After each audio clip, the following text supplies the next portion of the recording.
Bonjour, bonjour et bienvenue à ce live Sécuriser le direct. C'est vrai qu'en ce moment, Facebook nous fait énormément de misère. C'est l'une des raisons pour lesquelles je ne fais plus énormément de live. Parce que à chaque fois, systématiquement, nous sommes bloqués, nous sommes restreints. Donc, je vous invite à sécuriser, à partager, surtout à ne pas oublier d'inviter vos amis. Voilà, je commence ce live en rendant hommage à quelqu'un qui a été l'un de mes mentors. Je rends hommage à Alphonse Béni, le cinéaste camerounais le plus connu et qui est décédé dimanche, comme vous le savez tous. Alphonse Béni a été dans ma vie à un moment où, comment je vais dire ça, à un moment où il était important. Pour rappel,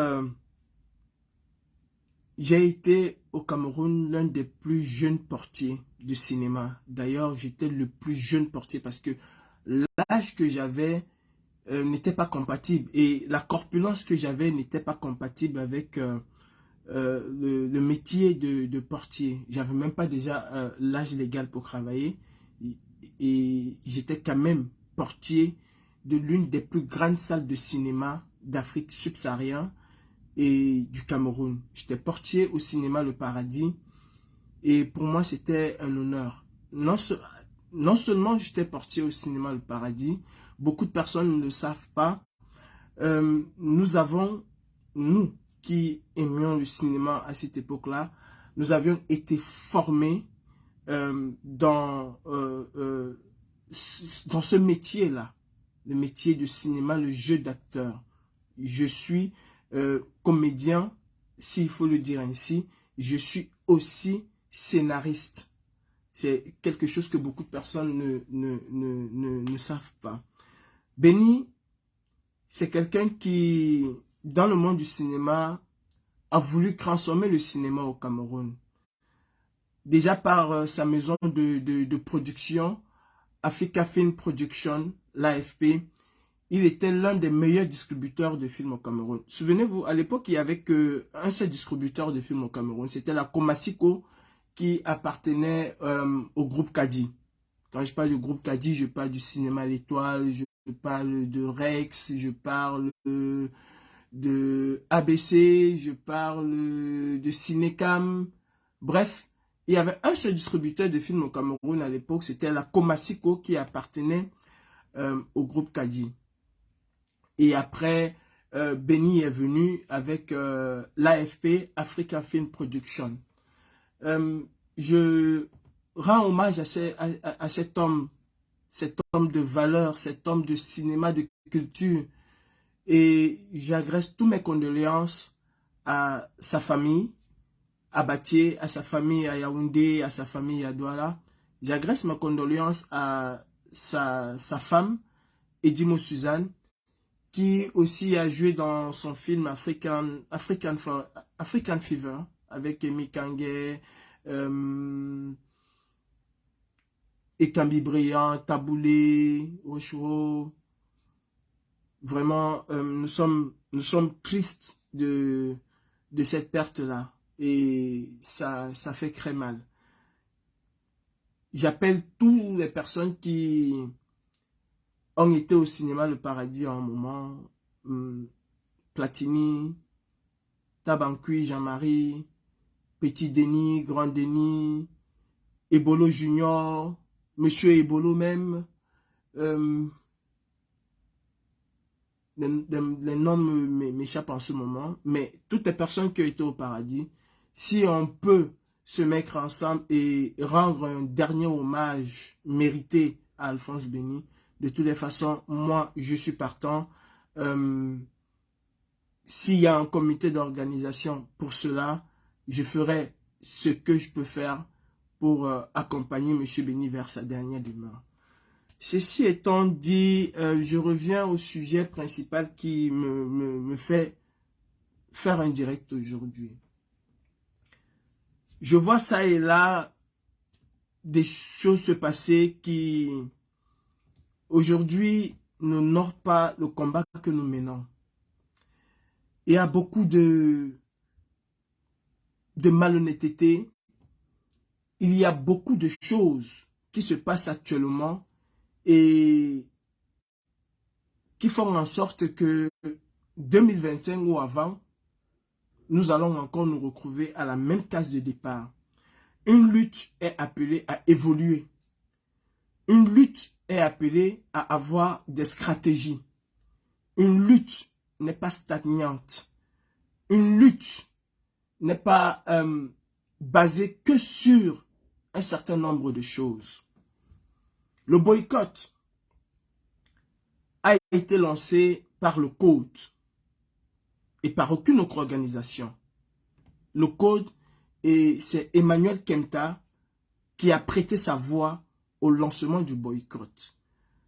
Sur une interpellation de Willy de Paris, qui s'indignait du fait qu'un certain nombre d'artistes qui sont clochardisés au Cameroun, Willy de Paris ne s'était jamais indigné par rapport à la situation des Camerounais dans l'ensemble. Non, il voyait sa corporation artistique et musicale se faire enfantiller de la sorte. Et Willy de Paris s'était indigné en leur disant, mais pourquoi vous allez chanter alors même que vos droits d'auteur ne sont pas payés, alors même que vous souffrez dans vos chairs, alors même que l'artiste musicien camerounais n'est pas reconnu, le gouvernement camerounais ne fait rien pour vous les artistes.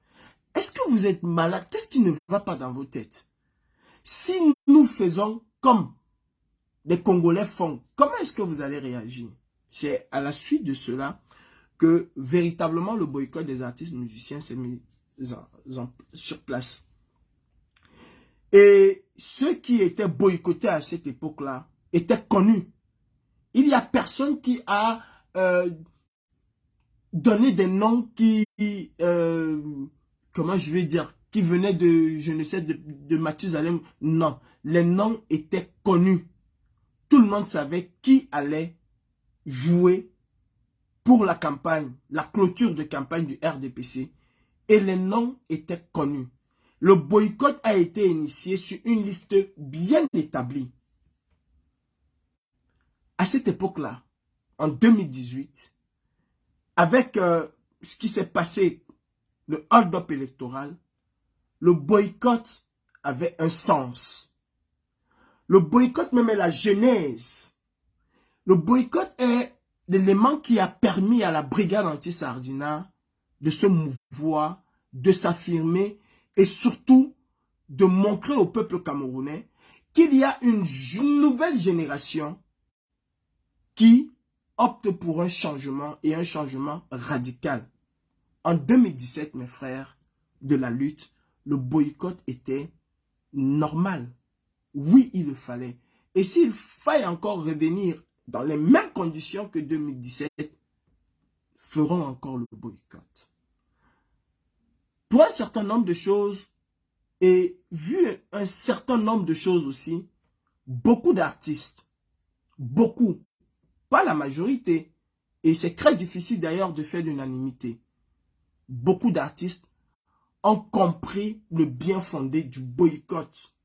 Beaucoup d'artistes aujourd'hui s'expriment et sont même encore devenus plus virulents verbalement que nous l'étions même dans nos actions. Je prendrai aujourd'hui l'exemple de Lady Ponce, qui, à ma mémoire, à ma connaissance, n'a jamais été boycotté en tant que tel. Il y a eu comment je veux dire, des petites annonces, mais en réalité, Lady Ponce n'a jamais été boycotté. Que ce soit Pierre-Paul Jacques qui fait des posts sur son mur, elle endosse la responsabilité. Bon, c'est Lady Ponce qui parle. À partir du moment où elle autorise que Pierre-Paul Jacques puisse écrire sur son mur, d'ailleurs, faut-il encore apporter la preuve que ce soit Pierre-Paul Jacques qui écrit sur son mur. C'est son mur, elle les responsables de ce qui se dit sur son mur. Allez lire les dépenses. Vous n'en reviendrez pas, vous ne croyez même pas que c'est une artiste camerounaise. Et elle dénonce des choses que d'autres personnes n'arrivent pas à dénoncer. Katino a été l'une des plus boycottées dans cette diaspora. Et Dieu seul sait comment Katino a été, je vais dire, la figure emblématique même du boycott, a été le porte-fanion même du boycott. Aujourd'hui, à un moment où elle n'est plus boycottée, parce que il aurait encore fallu que Katino puisse prester en diaspora, que le boycott soit activé contre elle et qu'elle dénonce, on aurait dit que c'est parce qu'elle est en train d'être boycottée qu'elle a changé. Non. Et d'ailleurs, je l'ai dit et je le dis, Katino a toujours dit ceci. Je suis tout à fait d'accord avec ce que vous dites, mais la façon, et je lui ai dit plusieurs fois, la façon aujourd'hui est la seule que nous avons pour vous faire entendre raison. Elle a toujours dit, je ferai ce que j'ai à faire quand je jugerai le moment opportun. Pour elle, le moment est opportun et elle boycotte. Boycotter verbalement. Elle dénonce à sa façon, à son niveau, à sa manière, et ça ne peut qu'être encouragé. Ceci étant dit, mes frères, ne nous trompons pas de lutte. Le boycott n'était pas l'essence même et l'essentiel de notre lutte. Parce que si aujourd'hui il faille réveiller le boycott, parce que les gens n'ont pas parlé de Martinez Zogo ou ont parlé de Martinez Zogo, je suis désolé, c'est que nous ne comprenons pas et c'est que nous ne savons pas exactement ce que nous voulons. Est-ce que nous voulons un véritable changement au Cameroun? Ou alors, est-ce que nous voulons dresser les Camerounais les uns contre les autres et le moment venu, continuer à pleurer comme nos aînés et nous retrouver 30 ans, 40 ans après en exil parce que nous avons échoué à la mission qui était la nôtre. Et cette mission-là est de tout faire pour faire tomber le régime dictatorial de Paul Biya-Bivanda. La mission qui est la nôtre aujourd'hui est de tout faire pour faire en sorte que l'alliance française en Afrique en général et au Cameroun en particulier, cette alliance dominante, cette alliance kleptomane, cette alliance dictatoriale soit brisée et définitivement mis hors d'état de jeu. Nous allons échouer en dressant les Camerounais les uns contre les autres. En 2018, même ceux qui n'étaient pas d'accord de la manière dont nous opérions dans le boycott comprenaient et adhéraient d'une certaine manière. Il était juste de le faire. Il fallait commencer quelque part et nous avons commencé par là. Si c'était à refaire aujourd'hui, je le referais. Nous le referions. D'ailleurs, le boycott, il y avait énormément de gens qui venaient d'ailleurs, qui n'étaient pas dans nos réunions, qui n'étaient pas dans nos groupes WhatsApp, mais on se retrouvait en Camerounais et on était animés par ce désir de changement qui nous nourrit et qui nous habite toujours. Est-ce qu'aujourd'hui, nous devons encore procéder de la même manière? Est-ce qu'il faille aujourd'hui faire un boycott de 2 poids 2 mesures? Je ne pense pas. Si on veut boycotter les artistes musiciens, je pense que la solution aurait été d'interdire purement et simplement tous les artistes musiciens camerounais. Comme ça, il n'y aurait pas d'amalgame. On ne dira pas que c'est les Bamileke qui sont en train de boycotter ceux qui les nomment Bamileke parce que. Écoutez, nous allons beau nous justifier, dire que nous avons boycotté tel artiste qui est Bamileke et nous avons aussi alors le droit de boycotter tel autre artiste qui n'est pas Bamileke. Ça ne marchera pas comme ça. Ça ne va pas marcher comme ça. Il faut faire très attention. Nous sommes à une veille électorale. Nous sommes en pré-campagne électorale. Et chaque fait et geste que nous allons avoir va avoir in fine des répercussions sur le changement même que nous voulons prôner au Cameroun. En France aujourd'hui, il y a un projet de loi, il y a même une loi parce que finalement le 49, je crois, ou combien est passé, il est passé par force. Cette loi-là, comment je vais dire, ce projet de loi sur la retraite, le prolongement de l'âge de la retraite, n'a jamais fait l'unanimité en France. Jamais. En France, il y a presque 40 millions de personnes actives qui travaillent, qui se sentent concernées. Et si je veux même dire, d'ailleurs, tous les Français se sentent concernés par ce projet de loi. Mais il n'y a pas eu 10 millions de Français qui sont descendus dans les rues pour marcher. Et en aucun moment, vous n'avez vu des gens aller stigmatiser d'autres en leur disant « Vous n'avez pas marché, vous ne marchez pas, vous êtes contre nous. » Non, vous n'avez pas vu des gens faire ça. Au contraire, dans les carrefours, quand ils distribuaient des cracks, ils appelaient tout le monde à venir, s'ils pouvaient venir. Ils appelaient tout le monde à venir. Nous sommes en France et nous sommes en Europe. Les grèves sont légitimes. Mais quand les grèves se prolongent, elles deviennent contre-productives. Elles commencent à exaspérer les gens. Ceux qui étaient au départ d'accord pour les grèves commencent à se retourner contre les grévistes. Et généralement, les grévistes sont obligés de faire soit marche arrière, soit de persister et que cette grève devienne impopulaire et au final n'obtiennent même plus ce qu'ils veulent parce que la pression populaire devient telle qu'ils sont obligés de faire marche arrière. Et en ce moment-là, la force qu'ils avaient au départ, ils la perdent infini, ils la perdent définitivement. Les cheminots ont grévé ici. Au départ, les gens étaient tout à fait d'accord et comprenaient la grève des cheminots. Mais quand la grève s'est enlisée, c'est devenu des bagarres à gauche et à droite. C'est devenu des agressions à gauche et à droite. Des personnes qui allaient au travail, qui, parce qu'on t'a vu avec un habit de la SNCF ou bien un truc que tu as porté un gilet en grève, ont agressé immédiatement.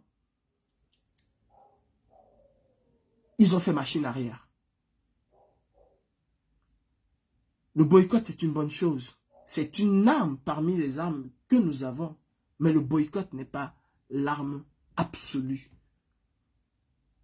Nous sommes à une veille électorale.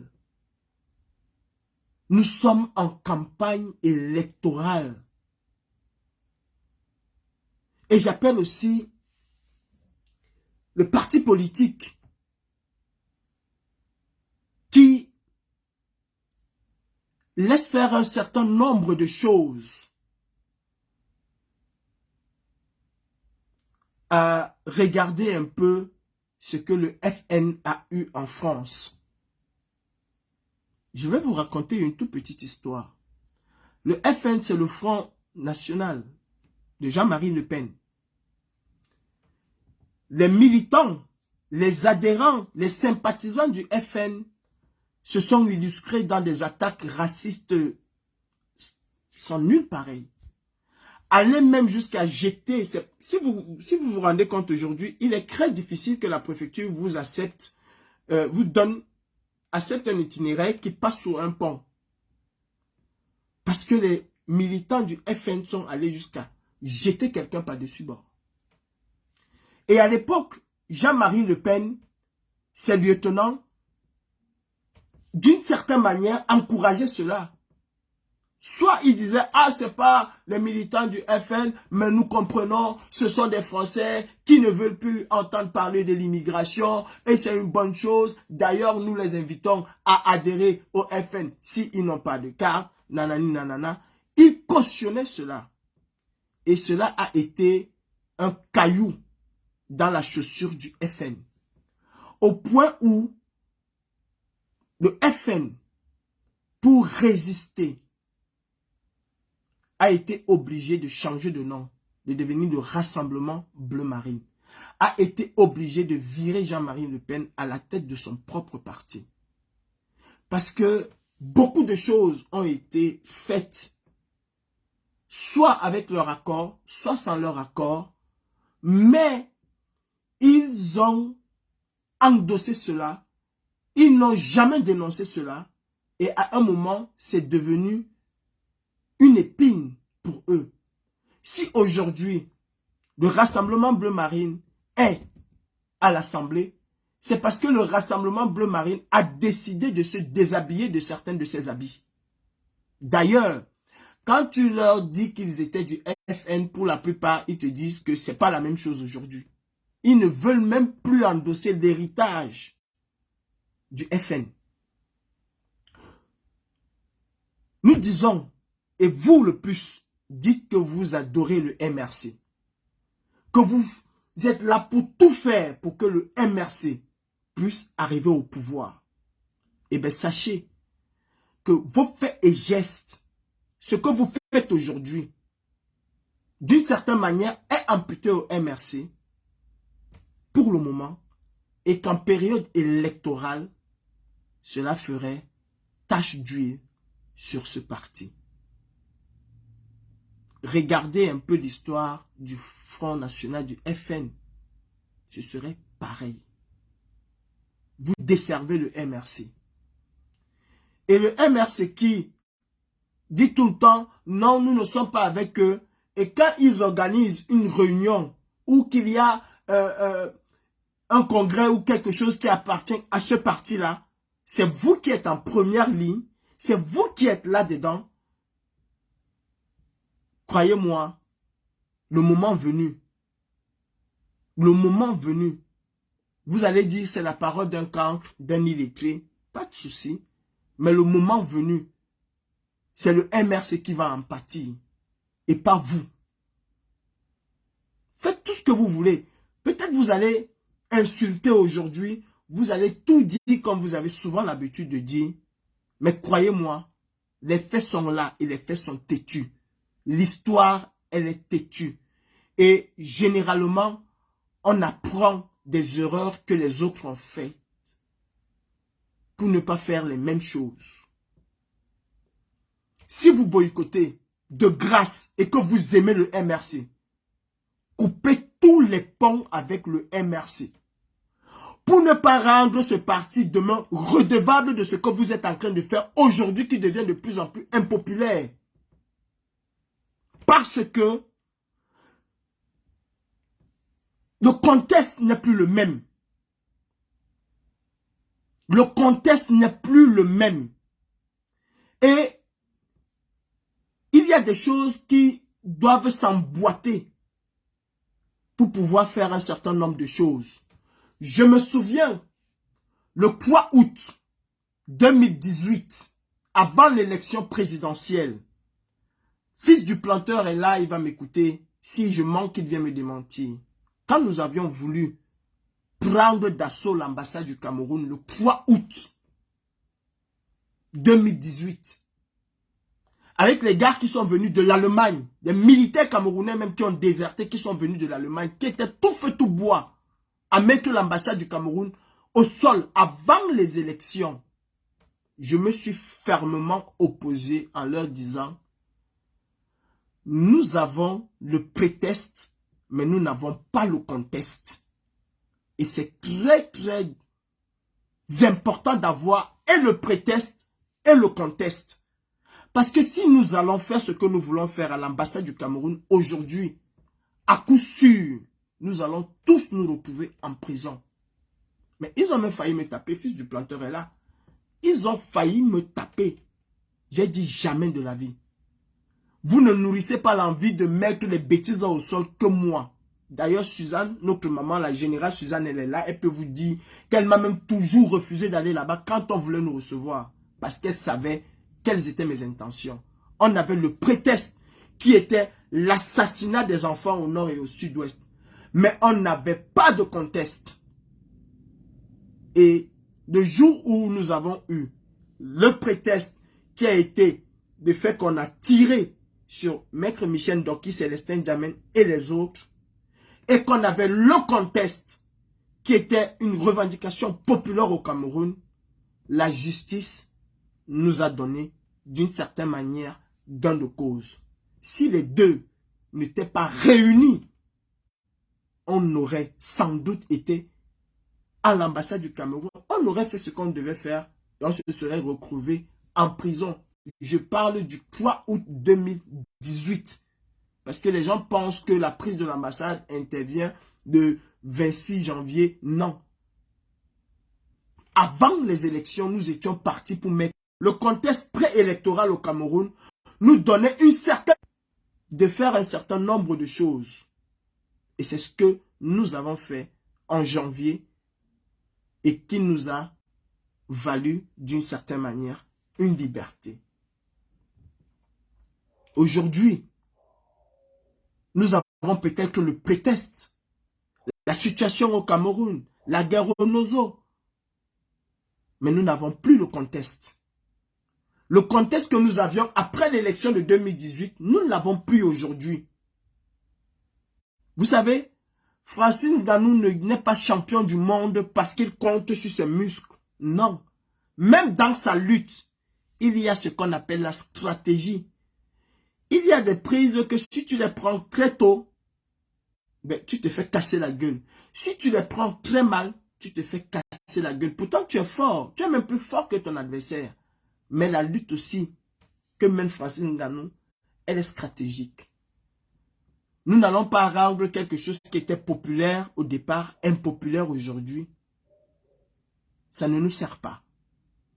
Vous voulez parler de l'affaire Martinez-Zogo? Talla André Marie, s'est-il un jour exprimé sur l'affaire Martinez-Zogo? Je ne pense pas. Il fait ses prestations en Europe et personne ne l'inquiète. Pourquoi?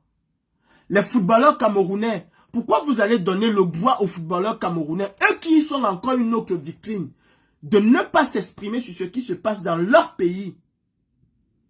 Eux, ils ont le droit de ne pas s'exprimer. Quand ils jouent, on porte, on les célèbre. Et on va aller s'acharner sur les pauvres artistes parce que eux, ils n'ont pas de garde du corps. Non. Si on veut véritablement plaire aux Camerounais, alors mes frères, mais boycottons tout le monde, les artistes, les footballeurs, toutes les personnes qui ont une certaine notoriété au Cameroun. Je pense que nous, à la brigade anti-Sardina, aujourd'hui, nous ferons mieux de traquer des ministres camerounais. Ce sont eux qui gouvernent ce pays aujourd'hui. Nous ferons mieux de craquer des hommes d'affaires camerounais qui nourrissent le système. Les artistes camerounais sont d'une certaine manière aussi victimes que nous, que le reste du peuple. Oui, ce sont les voix des sans-voix, ça c'est sûr. Mais il y a plusieurs catégories d'artistes. Il y a des artistes engagés comme Valsero. Il y a des artistes zéro. Il y a des artistes qui chantent autre chose que l'engagement. C'est leur rôle, c'est leur droit, le plus absolu. Le plus absolu. En 2018, nous étions dans un prétexte et dans un contexte qui était compris. Même par ceux qui ne nous aimaient pas, ils comprenaient le contexte et ils comprenaient le prétexte. Aujourd'hui, les deux ne sont pas réunis et faisons très attention. On parle d'activiste. L'activiste est quelqu'un qui a besoin de ces deux choses pour pouvoir avoir une certaine légitimité et ainsi faire passer son message. Le contexte camerounais, aujourd'hui, à l'heure actuelle, est le contexte de l'union, est le contexte de l'amour, est le contexte de la fraternité. Et tous ceux qui vont à l'encontre du contexte aujourd'hui n'aiment pas le MRC. Je vous invite à ne plus jamais vous retrouver dans les réunions du MRC. Et le MRC doit prendre ses distances avec vous. Au pire des cas, un jour, très proche, nous n'aurons que nos yeux pour pleurer. Aujourd'hui, le slogan, c'est « Allez vous inscrire sur les listes électorales ». Et voilà où nous devions être plus que actifs. Chacun dans son côté. Le but aujourd'hui n'est pas d'aller s'inscrire dans les listes électorales. Ce n'est pas ça le but. Si vous n'avez pas compris aujourd'hui les sénatoriales qui se sont passées au Cameroun, si vous n'avez pas fait une analyse froide, ce que vous ne voulez pas le changement au Cameroun, et ce que vous ne savez même pas pourquoi vous luttez, peut-être vous luttez pour les followers, peut-être vous luttez pour les personnes qui viennent vous dire « Bravo les gars, vous avez bien fait ». Mais je peux vous jurer que 98% des personnes qui vous disent sur la toile « Bravo, vous avez bien fait », n'ont aucune capacité à voter au Cameroun et à changer quoi que ce soit dans le processus électoral. Aucune. 80% des personnes en diaspora, même qui ont la capacité, même s'ils ont la capacité d'aller voter, n'iront même pas voter ce jour.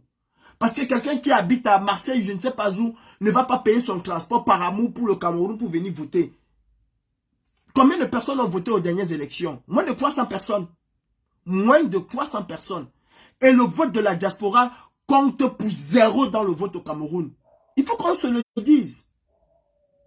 Il faut qu'on se le dise. Le vote de la diaspora compte pour 0 de toute cette diaspora. Ils remplissent juste une formalité civique. Mais ça compte pour 0. Ça n'infléchit pas le vote au Cameroun.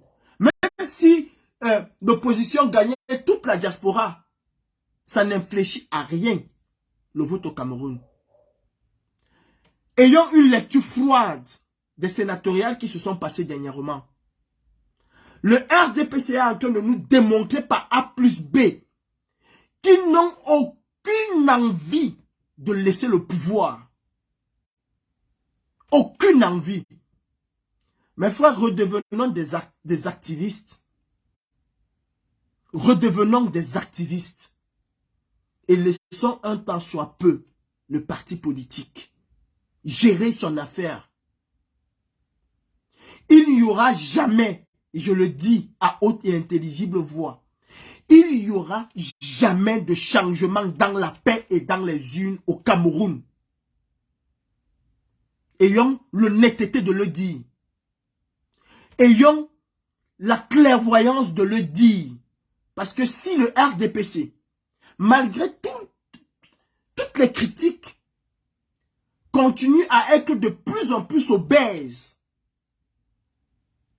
c'est qu'ils ne sont pas prêts. Ces gens ont une mentalité aujourd'hui dans leur tête, c'est de laisser leurs enfants prendre leur place. Ils ont tellement volé au Cameroun qu'il est pour eux inconcevable que quelqu'un d'autre vienne diriger le Cameroun si il ne fait pas partie de leur cercle. Aller s'inscrire sur les listes électorales, c'est bon. Mais le plus important, c'est défendre son vote. Et quand nous parlons de défendre son vote, il faut dire aux Camerounais ce que c'est que défendre son vote. C'est d'être capable de lutter jusqu'au sang pour revendiquer son droit électoral qu'on a soi-disant imposé. C'est que le peuple puisse descendre dans la rue. On a fire, on a fighting, on a how, mais ce serait par la force et par la force de masse. Notre rôle aujourd'hui, en tant qu'activiste, si nous voulons que le MRC, puisque c'est le parti que beaucoup d'entre nous disent porter, si nous voulons que le MRC arrive au pouvoir, c'est d'éduquer le peuple à une contestation féroce face à ces gens-là. Nous avons tous porté l'affaire Martinez-Zogo. Tous autant que nous sommes. Est-ce que justice a été rendue à Martinez-Zogo? Est-ce que vous avez même compris la profondeur des chefs d'accusation qui pèsent sur ceux qui ont assassiné Martinez-Zogo? On les accuse tout simplement de torture, pas de meurtre. C'est ça la justice qui a été rendue à Martinez-Zogo? Ou alors, nous voulions tout simplement voir Amougou Bellinga en prison et se satisfaire de cela. Mais voir Amougou Bellinga en prison, ce n'est pas justice qui a été rendue à Martinez Zogo. Dans d'autres pays, ces gens seront allés en prison avec une dizaine de chefs d'inculpation ou des chefs d'accusation. Ils ne seraient pas allés en prison pour torture. Non. Selon le juge, c'est comme si Martinez Zogo a été enlevé, on l'a donné 2 ou 3 paires de gifles, ou on l'a torturé comme ils disent, on l'a laissé tranquille. Une semaine après, il est allé chez lui, il est allé mourir chez lui tranquillement. Bon, ceux qui l'ont fait ne sont pas responsables, en quelque sorte. Dans 1 an ou dans 2 ans, quand cette affaire va se tasser, peut-être même avant, vous allez apprendre qu'on les a libérés. Exactement comme ce fut le cas avec Bankui qui a tué et qui se retrouvé demain, du jour au lendemain en prison, hors du set. Justice n'a pas été rendue à Martinez Zogo. Justice n'a pas été rendue. Aux dernières nouvelles, on est en train de l'enterrer à la va-vite. Non, mes frères. Préparons le peuple à un affrontement terrible avec ces gens-là. Préparons le peuple. Préparons le peuple.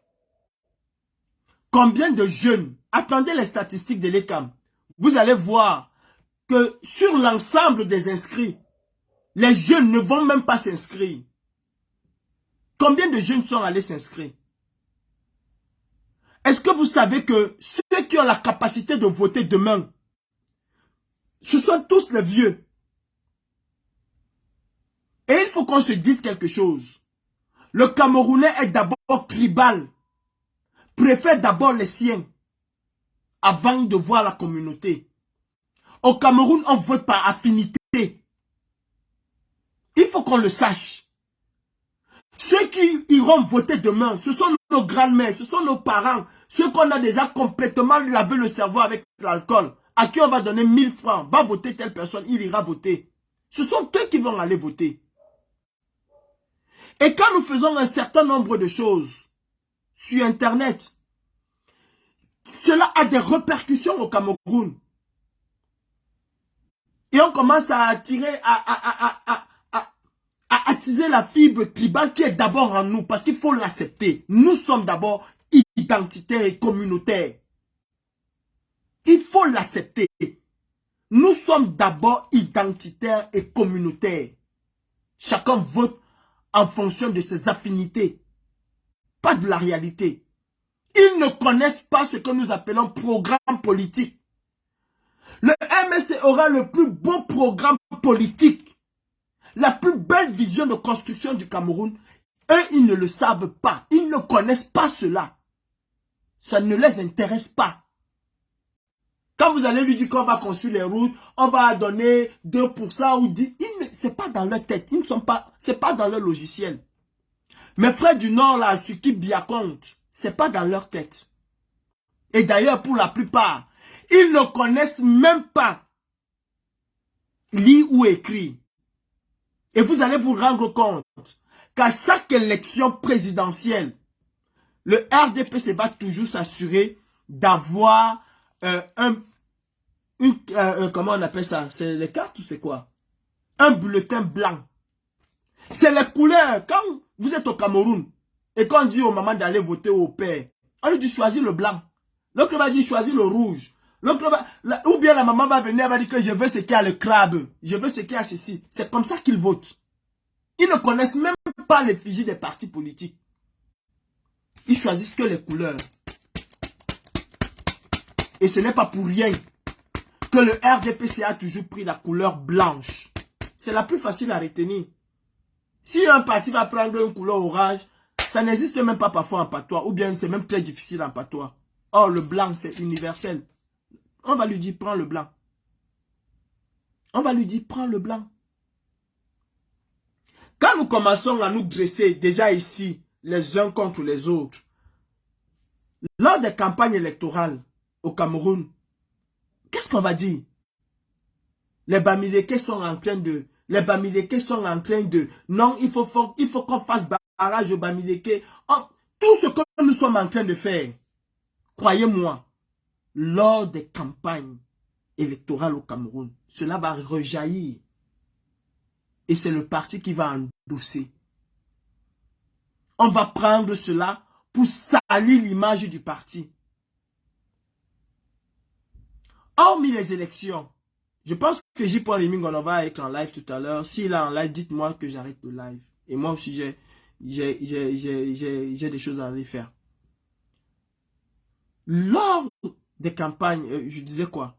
Hormis les élections, le véritable organisateur des élections, la mafia électorale, c'est Elekam.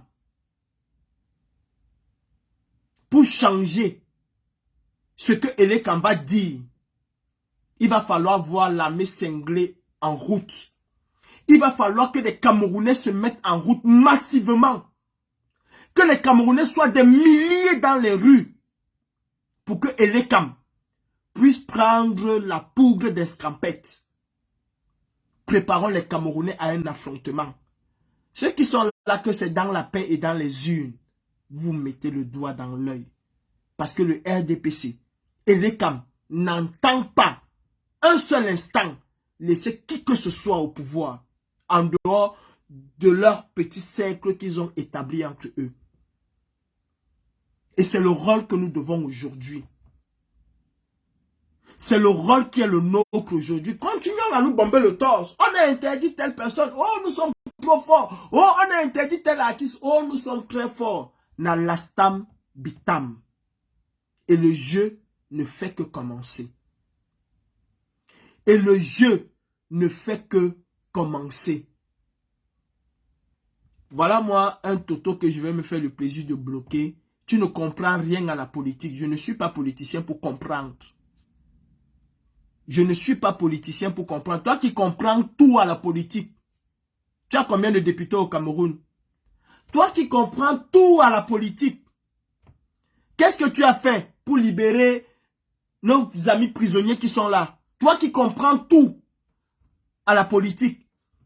Et c'est ça véritablement le problème du Cameroun. C'est que tellement vous êtes intellectuel que vous pensez avoir une prédominance sur ceux qui ne sont pas intellectuels comme vous. Le Cameroun a été mis à feu et à sang par les agrégés des agrégés. Tous ceux qui sont à Yaoundé sont des ultra agrégés. Ils sont où? Et le Cameroun est où? Tu ne comprends rien en politique. Toi, tu es politicien? Tu comprends quelque chose? Ben, viens nous expliquer donc ce qui s'est passé au sénatorial. Si avec ce qui s'est passé là, vous allez gagner. Parce que vous êtes toujours dans une vision, dans un rêve complètement fou.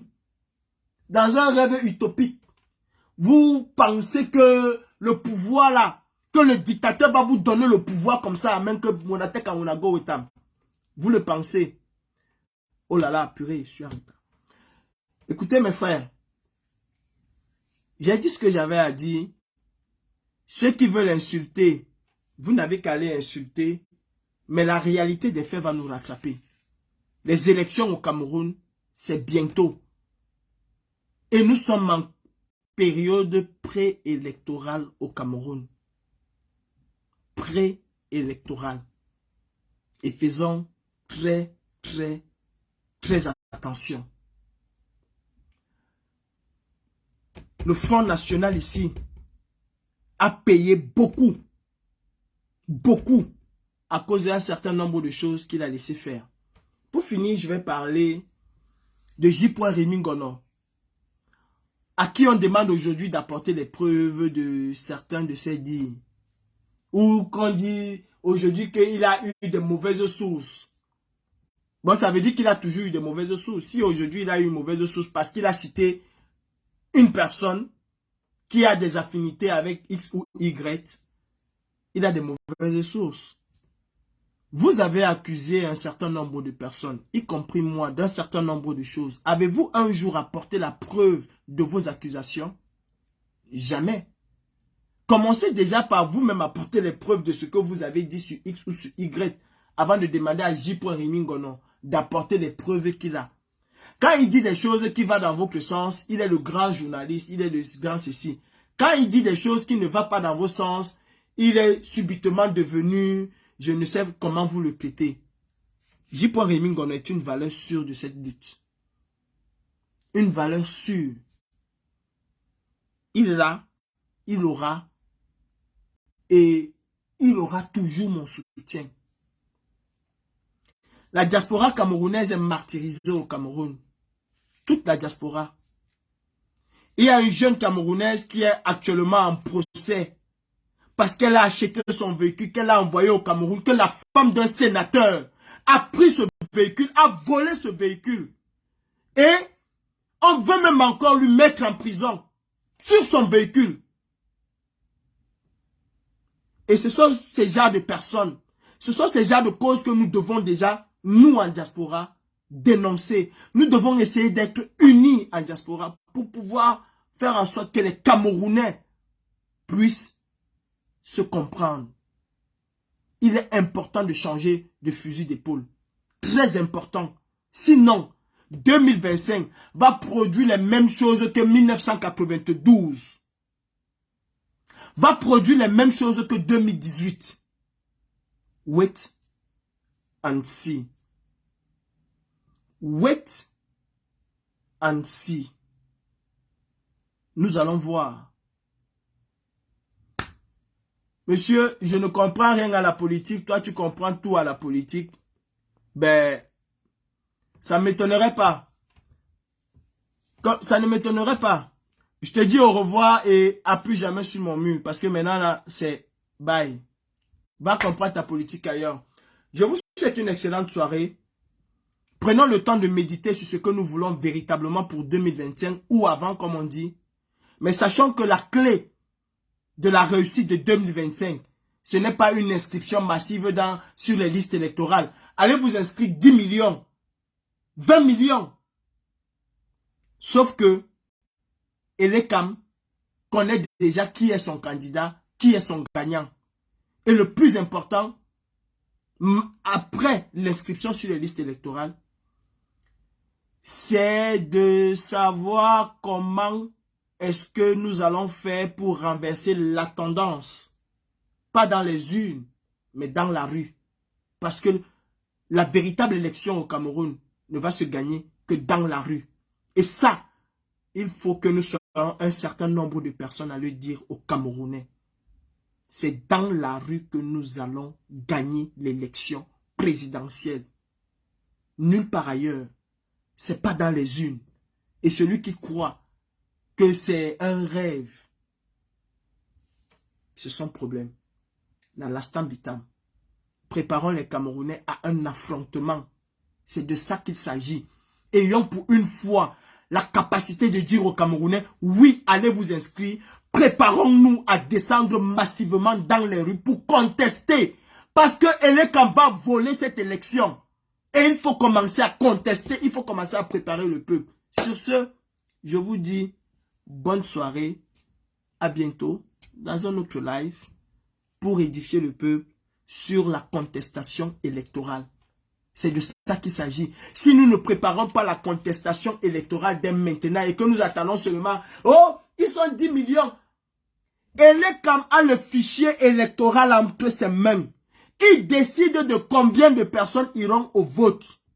Il décide. Et même quand on va vous dire qu'il y a 5 millions de Camerounais qui sont inscrits, il n'y aura même pas 3 millions qui iront voter. Il n'y aura même pas 3 millions. Tout ce qui va se passer dans les salles de vote, tout ça là, ça c'est pour vous là-bas. Et la preuve en est qu'ils ont volé des PV, ce que nous avons fait. Rien du tout. Bonne soirée.